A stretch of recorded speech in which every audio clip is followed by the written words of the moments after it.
we break up and now I got to take care of that anyway. Right, and that's why to me, I would think it would make more sense to say, hey, if we ever break up, we would sell the house. We would sell this house, and you would stay in something you could afford. Not put you in the hood and that, especially if we got kids together. Right. But maybe it wouldn't be this house.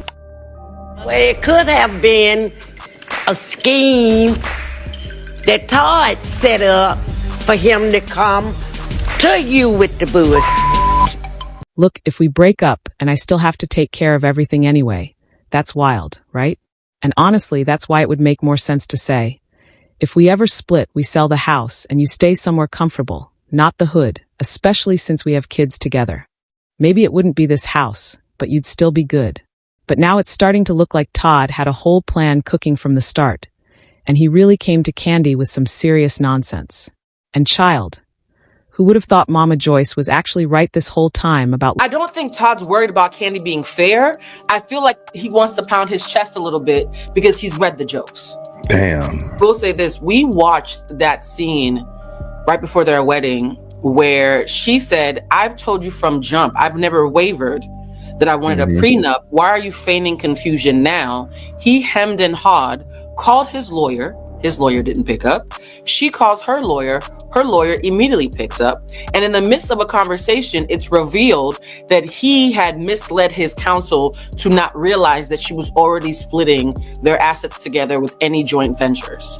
So on camera, we've seen him get caught being duplicitous with lies of omission to his own counsel. If you can't even tell the truth to your own lawyers, then you can't act like you're a victim if you didn't do your due diligence when I've been doing my due diligence and I've never wavered on my stand. Little Todd Tucker with the big head being slick on the low. From the moment their divorce went public, Kandi was out here trying to calm the crowd, saying there wouldn't be any celebrity-style chaos. She kept saying the two of them were too cool for all that. But girl, the song changed quick once Todd ran to the court talking about he wants the prenup thrown out because he was pressured into signing something he never wanted. At this point, I don't think Todd is worried about fairness. It feels more like he's trying to puff his chest out since he's seen all the jokes. And phew, the nerve. We all remember that scene right before the wedding. Kandi told him straight up, I've been saying from the jump that I want a prenup. When have I ever switched up? And he was over there stumbling and mumbling, calling his lawyer, no answer. She calls hers, instant pickup. And during that call, it slipped out that Todd hadn't even been honest with his own attorney about how their assets were already being split with all the joint ventures. So we watched him. 30 said threesomes never work. That's not true. I done had a threesome and it worked just fine. It worked great, actually.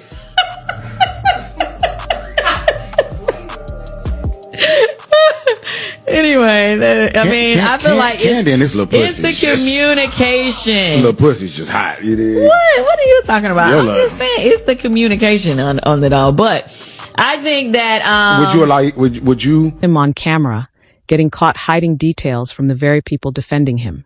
If you can't keep it real with your own legal team, you don't get to play victim later when someone else actually does their homework. And trust me, that's not even the whole mess.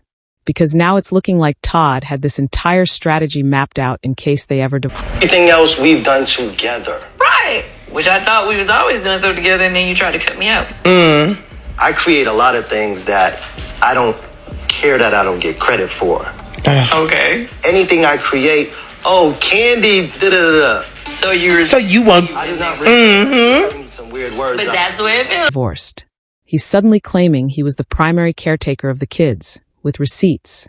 And now he wants alimony, major child support, and full custody. Kandi is stressed, exhausted, and firing right back at him. This divorce is heading straight into the danger zone. And honestly, I'm hoping that prenup Mama Joyce practically prayed in... I used to date somebody back in the day, that motherfucker catered like I was a billionaire. But it was just something that they enjoyed doing for me. How did she cater that she was a billionaire if she didn't have no... No, I said she catered like I was a billionaire. So I walked in, and she would work. She worked like anybody else. She had a child, but she would cook. She would cook in her panties. She would do all kind of shit. Okay, so why y'all didn't stay together? Yeah, right. She's so damn capable. Yeah, why y'all just stay together? To existence is as airtight as she wanted, because Todd is reaching for everything he can grab. For years, Kandi hyped up her man, their blended family, and their businesses. She made Todd sound like he was the best partner ever, in love and hustle. And Todd, he was eating good off that image. They built businesses together, and they even had that open marriage situation going on. Kandi defended their third-person moments like she was protecting a group project. And Todd, he was smiling like he just won a Lifetime Achievement Award. But according to new reports, Todd was low-key resenting her for being more successful and the main breadwinner. And apparently, he stayed coming up with these dramatic hypothetical divorce scenarios, always making himself sound like the one who deserved something she wasn't giving. He even said he creates things and doesn't care if he doesn't get credit for them. But somehow it always turned into him hinting that Kandi wasn't recognizing him enough. And he talked like he was owed something by default. And the crazy part, this isn't a couple of shady clips floating around. This is hours of content, his own content, from his own channel. No Mama Joyce hovering. No producers hyping him up. Just Todd speaking freely about the stuff he felt owed. The stories he told. Like that woman who treated him like he was a billionaire even though neither of them had billionaire money. She cooked for him in her underwear and catered to him like he was royalty. And when he was asked why they didn't stay together, crickets. The man dodged like he was playing professional dodgeball. People online tried to say he was just talking mess for views. But honestly, the stuff he said is lining up a little too perfectly with what he's doing right now. In the divorce filing, Kandi asked for joint custody of Ace and Blaze. And the prenup doesn't even leave Todd with nothing. It just protects what she earned before him and says he has 30 days to move out. Their shared business? Old Lady Gang wasn't exactly a gold mine. And Kandi even admitted they had marital debt she wanted split evenly.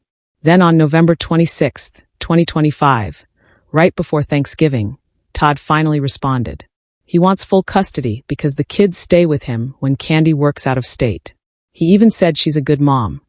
He just thinks he should be the primary parent. Honestly, that part isn't shocking since she does work a lot. But the part that hit her like a plot twist was him dragging that prenup back into the spotlight. We all saw the wedding special. Todd really tried to hit the aisle prenup free. And then Kandi's lawyer pulled up with the contract like the final boss. Kandi said clearly, no signature, no wedding. He signed it. Hey, how you doing? How you doing? Nice to meet you. It's nice to meet you. Hi, Todd. Okay. Marjorie's my notary. Okay. Reagan is going to be one of the witnesses. Kate will be the other witness. I decided to sign a prenup against my lawyer's advice. In the end, I know all this legal stuff is not going to keep me from being with Kandi. You do many of these on the day of the wedding? I have done a couple. Yeah. All right, I'm rolling. Okay. All right, let's do it. Okay, ready. Okay. This is a video recording of the execution of the prenuptial agreement between Kandi Burruss and Todd Tucker. You acknowledge that you have had a sufficient amount of time and opportunity to fully consider the prenuptial agreement and to request changes to the prenuptial agreement. Yes. You understand that you are giving up your rights to periodic alimony, lump sum alimony, alimony in kind, attorney's fees and expenses of litigation, property settlement, equitable distribution, and community property. With a notary. On camera. He even admitted he talked to his lawyers. Now he's claiming he only had 4 hours, no lawyer present, too much pressure, and that the prenup shouldn't be enforced. Meanwhile, Kandi is basically telling the judge, roll the footage. Her lawyer even pointed to that exact moment on the show where Todd said he talked to his lawyers on and off camera and was ready to sign. The fact that he's fighting this hard and using the kids to push for more is wild. And honestly, whatever went down behind the scenes must have been way uglier than we thought. Maybe Mama Joyce wasn't mean. Maybe she was observant. Because Todd running around with this reverse Uno energy, trying to undo the prenup, take the kids, and walk away with everything, is outrageous.